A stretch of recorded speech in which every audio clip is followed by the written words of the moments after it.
Hello, नमस्कार। आज फिर मैं लौट आया हूँ आप सबके साथ, आप सबके सामने। आज मैं अपनी पोएट्री ना सुनाकर आपको एक ऐसी शख्सियत से मिलवाना चाहता हूँ जिन्होंने 24 इयर्स एक्टिवली आर्मी में अपनी सेवा दी है, और वो और कोई नहीं, मेरे पापा हैं। हेलो पापा। हेलो बेटा, कैसे हैं? बहुत अच्छे हो बेटा। पापा, ये आपका पहला इंटरव्यू है, आपको कैसा लग रहा है? आज मुझे बहुत ज़्यादा खुशी हो रही है कि आज मैं अपने लाइफ का पहला इंटरव्यू दे रहा हूँ, वो भी अपने बेटे के सामने, जो 80% डिसेबल होने के बावजूद 100% कॉन्फिडेंट के साथ मेरा इंटरव्यू ले रहा है। थैंक यू पापा। पापा, मेरा पहला सवाल, आपकी आर्मी में जो ट्रेनिंग रही है, आपने क्या क्या एक्सपीरियंस किया, और आपके एक्सपीरियंस के साथ आपने अपनी जर्नी कहाँ से शुरू की, ये मैं आपसे जानना चाहता हूँ। मेरी इंडियन आर्मी की जर्नी 24 साल की है। मैंने 17 साल में इंडियन आर्मी ज्वाइन किया था। तब मैं 17 साल का था जब मैंने इंडियन आर्मी ज्वाइन की। तब मैं 17 साल का था। 1991 में मैंने ज्वाइन किया था। घर का इकलौता बेटा हूँ, और घर वाले नहीं चाहते थे कि मैं आर्मी ज्वाइन करूँ।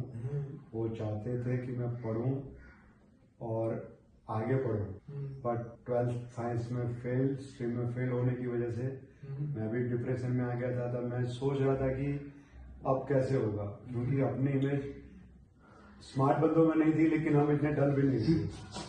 तो घर वालों ने ये सोचा कि अब क्या करेंगे करके, पर वो कुछ बोले उससे पहले हमने ये सोच लिया कि घर वालों को कुछ करके दिखाना है, और दोस्तों के साथ गए, रनिंग किया, सब दोस्त रह गए, हम पास हो गए, हमारा सिलेक्शन हो गया।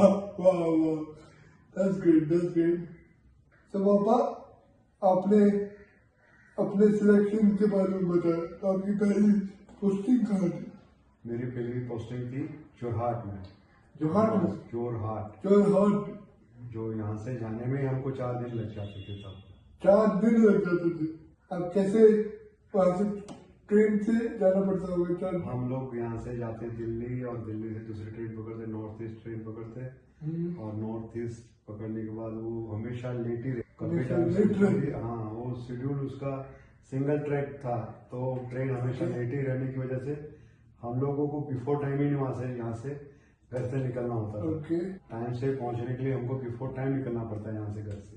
तो आपकी जो पहली जो ट्रेनिंग, कहाँ से आपने ट्रेनिंग ली? मैंने ट्रेनिंग जबलपुर से ली। जबलपुर से ली मैंने ट्रेनिंग। हाँ, जबलपुर के बाद आपकी सेकंड पोस्टिंग कहाँ थी? हाँ, जबलपुर के बाद मेरी पोस्टिंग पहले जोरहाट की थी। हाँ, ओके। और आप मुझे बता रहे थे कि आपने कश्मीर में सर्वाइव किया। हाँ, मैंने कश्मीर में 7 साल सर्वाइव किया। 2 अलग अलग यूनिटों में सर्वाइव किया है, जो श्रीनगर में भी है और बारामूला में भी है। 2 यूनिटों में मैंने सर्वाइव किया है। आपके कुछ ऐसे अनुभव जो आपको आर्मी में थोड़े नाखुश किए हो? आर्मी की 17 साल की उम्र में जो लड़का भर्ती होकर जाता है, उसके लिए तो वो सब नाखुश के बराबर ही होता है, क्योंकि जाते उनके बाल काट दिए जाते हैं। शुरू में उनके बाल काट दिए जाते हैं। सुबह 3:30-4 बजे उठ के 5-5:30 बजे ग्राउंड में जाके रनिंग करना होता है। ठीक है, तो जर्नी अच्छी रही हमारी। ऐसे वो डिसिप्लिन हमको बहुत आज भी काम आ रहा है। वो डिसिप्लिन आपको काम आ रहा है आज भी? वो तो आपकी पर्सनैलिटी से साफ झलकता है बाबा, कि आप डिसिप्लिन में कब से लेकर आज तक आप डिसिप्लिन को नहीं छोड़ा आपने। हाँ, वो डिसिप्लिन को हमने आज भी बरकरार रखा हुआ है अपनी लाइफ में। अपने डेली रूटीन में भी उसी डिसिप्लिन को हमने बरकरार रखा हुआ है। उसके बाद आप रिटायर्ड हुए। तो आपका सिविल लाइफ में और आर्मी की लाइफ में क्या डिफरेंस है? आर्मी की लाइफ और सिविल लाइफ में देखें तो बहुत ज्यादा डिफरेंस है, क्योंकि वो एक पंक्चुअलिटी होती है। वहाँ पे एक शेड्यूल बंदा रहता है। वहाँ आप किसी आर्मी में आप किसी के अंडर किसी के ऑर्डर को आप हमेशा फॉलो करते रहते हैं। वहाँ आप आर्ग्यू नहीं कर सकते, यस सर, बस यही होता है। क्योंकि सिविल की लाइफ पूरी डिफरेंट है, ठीक है। इसमें फ्लेक्सिबिलिटी हो जाती है। सिविल की लाइफ में फ्लेक्सिबिलिटी आ जाती है कि आप सुबह लेट उठे या नहीं गए जॉब, एक्सक्यूज दे दिया तो चल जाता है। बट आर्मी में ऐसा नहीं है, आपको एक्सक्यूज सुनने में नहीं आता है। यही डिफरेंस है सिविल लाइफ और आर्मी लाइफ का। सो आपको आर्मी लाइफ ज्यादा पसंद है या सिविल लाइफ? आर्मी लाइफ ही पसंद, आर्मी लाइफ भी पसंद है।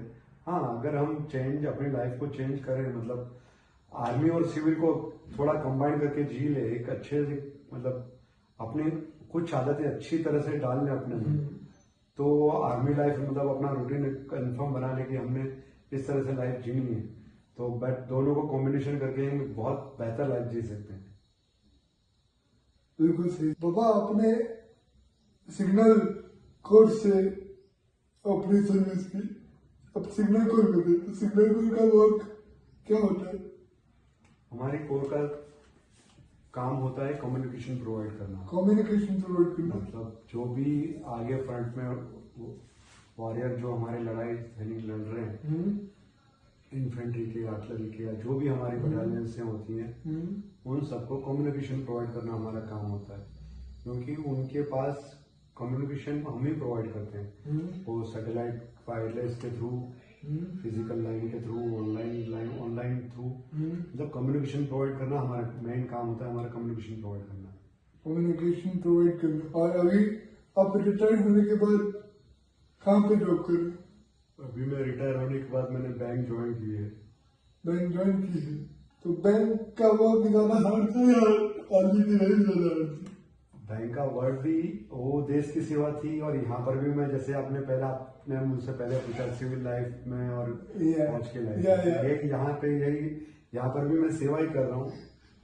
वहाँ 24 आवर सेवा कर रहा था, यहाँ 10 to 5 जॉब कर रहा हूँ। और ट्रांसफर दूर होने की वजह से वो 10 to 5 ना हो करके मेरी सर्विस के ड्यूरेशन और ज्यादा बढ़ गए। पर यहाँ भी मैं सेवा ही कर रहा हूँ पब्लिक की, इनडायरेक्टली।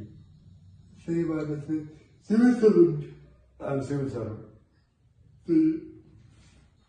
पापा, आपने अपनी रिटायरमेंट के बाद अपने कॉलेज की, अपनी पढ़ाई की ओर, अपने एजुकेशन की ओर कदम बढ़ाए, उसके बारे में आप क्या कहना चाहिए? इसके बारे में मैं कहना चाहता हूँ कि मैंने 12th आर्मी में 17 साल में ज्वाइन कर लिया, तो मैं अपनी पढ़ाई पूरी नहीं कर पाया था जी। जो मतलब हर एक बच्चा चाहता है कि मैं भी कॉलेज करूँ, मैं भी आगे बढ़ूँ, ठीक है। तो वही ख्वाहिश मैंने रिटायरमेंट के बाद पूरी की। जो मैंने 12th फेल हुआ था, वो 12th मैंने क्लियर किया।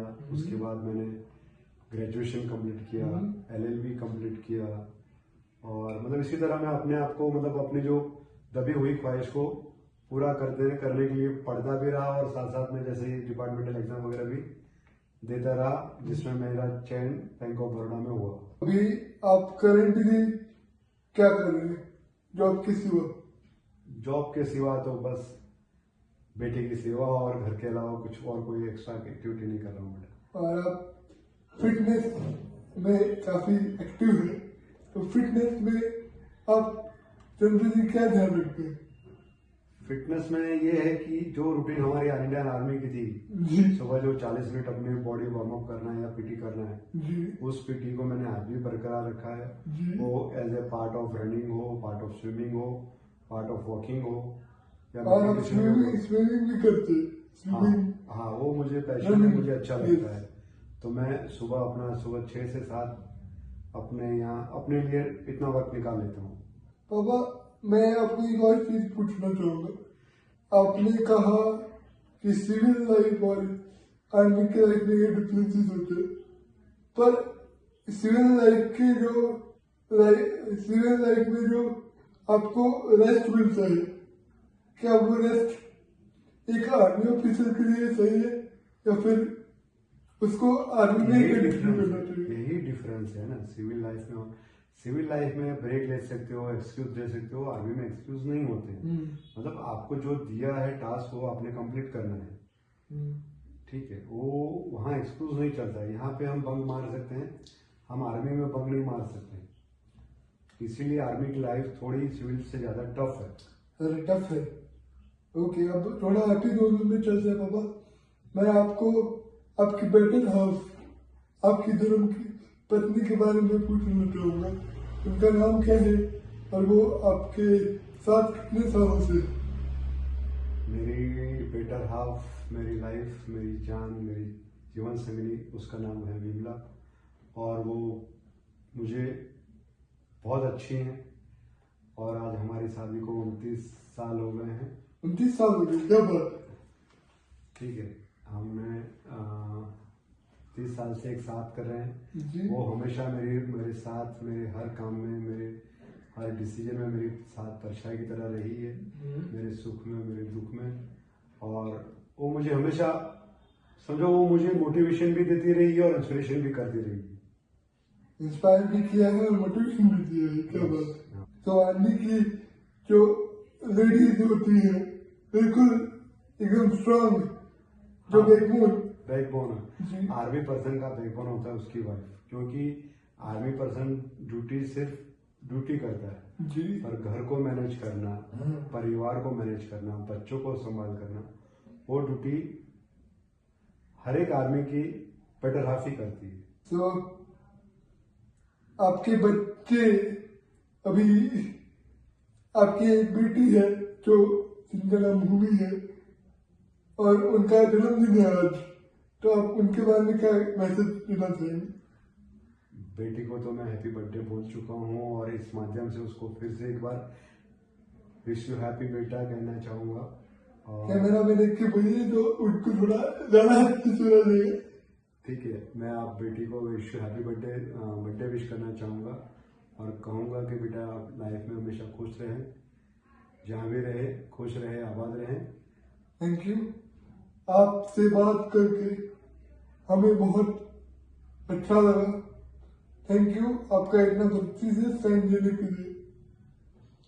मैं उम्मीद करता हूँ कि हमारे व्यूअर्स को आपका ये जर्नी काफी इंस्पायर की होगी। Thank you so much. Thank you बेटा, थैंक यू सो मच। ठीक है, और